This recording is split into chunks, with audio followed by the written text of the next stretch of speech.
Hi scholars, so in this video I'm going to talk to you about photosynthesis.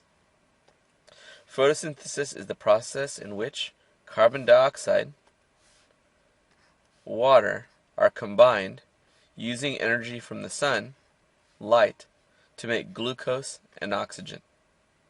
Glucose, as you notice, is a 6-carbon sugar, and there are 6 carbon dioxides that are used in its production. So, as you learned from before, carbon dioxide is a waste product of cellular respiration.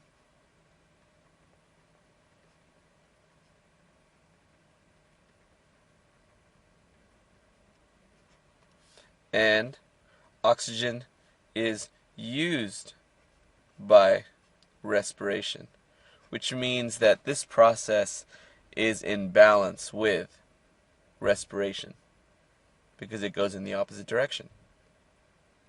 So as it says in the assessment statement, state that photosynthesis involves the conversions of light energy into chemical energy. Remember, glucose is the form of chemical energy into which sunlight is converted.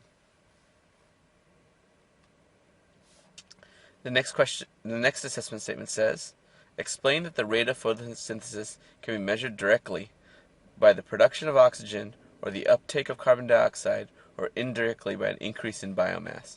So if we go back to the previous figure here, you can see that CO2 is being used by the reaction.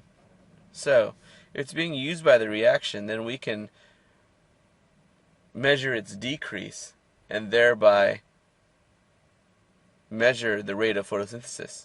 Also, you see that oxygen is produced. If oxygen is produced in a reaction, then we can measure its increase to measure the rate of photosynthesis. And lastly, we can measure biomass. And remember, biomass, if you look at the word biomass, right, it's the weight, essentially, of life. So if the mass of the organism is increasing because glucose is being produced, then when that's being produced, the mass of the organism increases. The next assessment statement says, outline the effect of temperature, light intensity, and carbon dioxide concentration on the rate of photosynthesis. So first, let's take a look at the one over here on the left. As the light intensity increases, you can see that the rate of photosynthesis also increases, but it then eventually reaches a maximum. So at some point when the light becomes this intensity, you don't really get much of an increase at all in the rate of photosynthesis.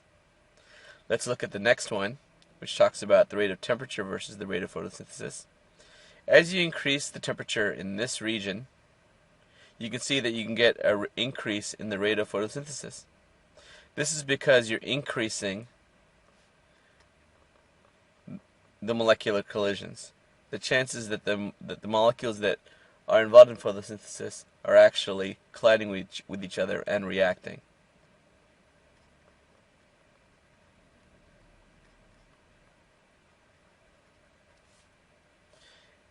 This is the optimal temperature for photosynthesis to occur.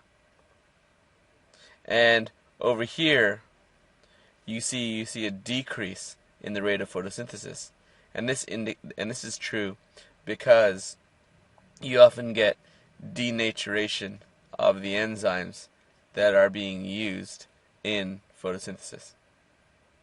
Let's take a look at this last one.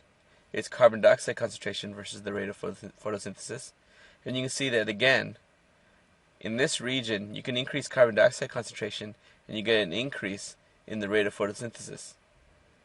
However, in this region, the rate of photosynthesis remains flat because once it reaches this maximum amount of CO2, any increase in that CO2 doesn't increase the rate of photosynthesis. The enzymes can't work, the systems can't work any faster.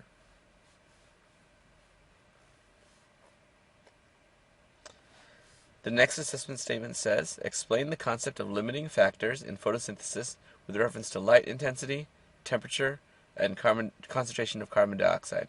So the thing you have to know here is the idea of what limiting factor is. A limiting factor is something that slows or limits a series of chemical reactions.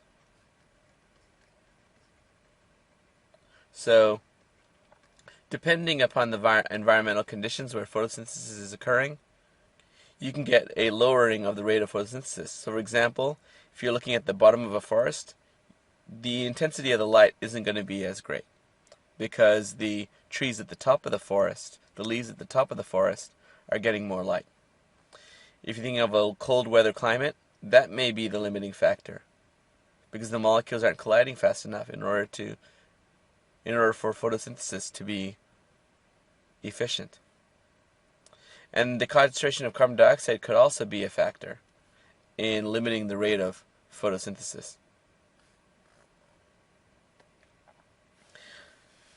The next assessment statement says, draw and label a diagram showing the structure of a chloroplast as seen in electron micrographs. So here's a drawing of a chloroplast, and here's an electron micrograph. And you can see they look pretty similar. You can see the stacks of the thylakoids, which are called granum. You can see that these stacks are consisting of thylakoids. The area inside the membrane is called the stroma. And then there's two layers of membranes here. And in this image they call them the envelope, but there's two lipid bilayers. And then the area inside the thylakoid is called the lumen. And again, if we look at the image on the right, we see that we can see these stacks of thylakoids called granum.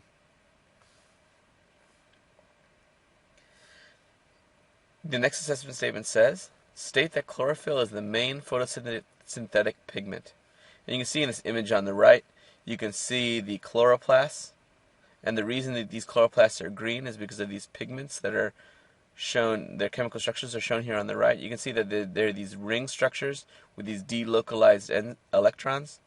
Again, you don't really have to know this, but just to realize that when you see a ring structure like this, it's very often that they absorb light and release light in a different form.